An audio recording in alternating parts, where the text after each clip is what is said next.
Well, these things are kind of becoming a thing on my channel, but in today's video, we're going to be doing an unboxing for the Samsung Galaxy S24 Ultra. Now, this video isn't sponsored by Samsung, but they did send me the Samsung Galaxy S24 Ultra to test out and let you guys know exactly what I think about it. So it's completely unsponsored. Samsung, please hit me up. I have bills. Samsung. So in today's video, we're gonna unbox it. I'm gonna show you everything inside. We're gonna start the phone up. We're gonna download PUBG Mobile, and I'm gonna show you what PUBG Mobile looks like in smooth, HDR, and Ultra HD on this thing. I recorded a little bit of gameplay on each one to show you guys. And then at the end, I'm gonna give you my rating 1 through 10 about how I felt about the phone. And if you enjoy the video, what do they need to do, Grim? Like and subscribe. Yeah, you heard them. Like and sub up. Besides, internet numbers are the only way I get validation these days. Okay, that's enough yapping. Let's hop into the unboxing.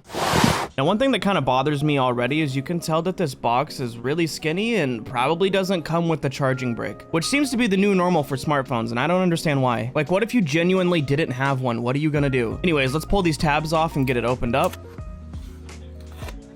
The first thing we see in the box is obviously the beautiful Samsung S24 Ultra. We'll go ahead and get this out of the box. And at first glance, I'm kind of wondering where's everything else? But then I realize it's over here on the other side of the box. So we'll check that out in a moment. Let's start off by checking out the outside of the phone before we take this safety film off. Down here, we can see the charging port and the microphones, as well as the stylus port. On the side, it looks like you got more microphones. You got the volume up and down button and the power button, as well as the biometric finger scanner at the bottom. Now let's take the safety film off the screen, and this is actually my favorite part. Let's go ahead and get the phone fired up, which honestly actually took a while for the setup process. Now, first I want to check by swiping through the menus just to see how smooth it feels. And honestly, it feels really nice. And straight out the box, we can see that it's running Android version 14. If we open up the camera, you'll see that you actually get the option for 8K video recording. Now, it's only at a 30 FPS frame rate, but 8K video and photos is crazy. So let's open up the App Store and go ahead and get PUBG Mobile installing. And I'm also going to install a couple other games because in future videos, we're going to test this out for Call of Duty Mobile and Arena Breakout as well. While this is installing, let's go ahead and go back to the box and see what was in the other half. Looks like we got the quick start guide and some product information, as well as the SIM card tray key. And then right behind that is the USB Type-C to USB Type-C charging cable. And it's not braided or anything. It just has a straight rubber shell, and it's approximately about 1 meter long. All right, PUBG Mobile's installed, so let's go ahead and open it up and get right into the gameplay. Now, before we hop into the gameplay, I'm gonna go ahead and show you guys the graphic options. As you can see, you get smooth 120, balanced you only get 60 FPS, HD you only get 60, HDR you get 60, and Ultra HD you only get ultra frame rate, which I think is like 45 frames per second. And then Extreme HDR just says coming soon. Everything else in the graphics settings is pretty much the same as all other devices. Now I'm gonna play an arcade match on smooth, then HDR, then Ultra HD, so that you guys can see the comparisons between all three of them and decide if this is the phone for you.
Well, I know that wasn't the best PUBG Mobile gameplay, but I feel like it did a pretty good job demonstrating the graphics on the Samsung Galaxy S24 Ultra. And if I had to rate this phone 0 out of 10, I'd probably give it about an 8. And let me tell you why. The square, kind of jagged edges really don't feel good in your hand after a while, for mobile gaming at least, which this video was geared towards mobile gaming. And I find it a little silly when these companies don't put charging blocks in their boxes. I mean, how hard can it be to just give everybody the stuff they need to use the phone? But other than that, docking those 2 points off, this phone was an amazing phone. It didn't heat up at all during the gameplay. It stayed nice and cool. The screen was extremely responsive to the touch. I didn't notice any delays when I was trying to scope in and shoot people. So yes, for this, I'm gonna have to give it an 8 out of 10, and I would definitely recommend, if you're an Android lover, to get the Samsung Galaxy S24 Ultra. And again, this was not a sponsored video. Pretty soon, I'm gonna release a Call of Duty mobile gameplay video, as well as an Arena Breakout gameplay video going over all the graphic options and comparing the phone there. So if you don't want to miss out on that, don't forget to hit the subscribe button with the bell notification turned on, and let me know down in the comment section below what you guys think of the Samsung Galaxy S24 Ultra, or if you have any questions about it. I'll try to answer them as fast as I can. If you enjoyed the video, hit the like button. Thanks for watching, and I'll see you in the next one. Later.